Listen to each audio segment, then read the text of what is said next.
ប្រៀបសួរពុកម៉ែបងប្អូនទាំងអស់គ្នាថ្ងៃនេះថ្ងៃចុងសប្តាហ៍ថ្ងៃសៅរ៍អញ្ចឹងសូមបងប្អូនថ្ងៃនេះបើកលុយទាំងអស់គ្នាអញ្ចឹងសូមបងប្អូនបានលុយថវិកាដែលបើកលុយមកបានអញ្ចឹងសូមបងប្អូនប្រុងប្រយ័ត្ននិងចេះសំចៃបាទអឺចង់ប្រាប់បងប្អូនថាថ្ងៃនេះថ្ងៃសៅរ៍អញ្ចឹងសូមបងប្អូនដែលបើកលុយបានមកសូមបងប្អូនចេះសំចៃរួមទាំងខ្ញុំអញ្ចឹងណាបងប្អូនបាទអញ្ចឹង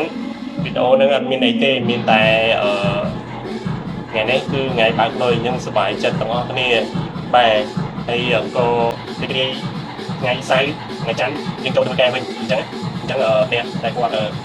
ធ្វើការបាទធ្វើការខ្ញុំអញ្ចឹងបាទអញ្ចឹងខំថាបងប្អូនថ្ងៃច័ន្ទចូលមកវិញអញ្ចឹងសុខភាពល្អជួបប្រឡយបងប្អូន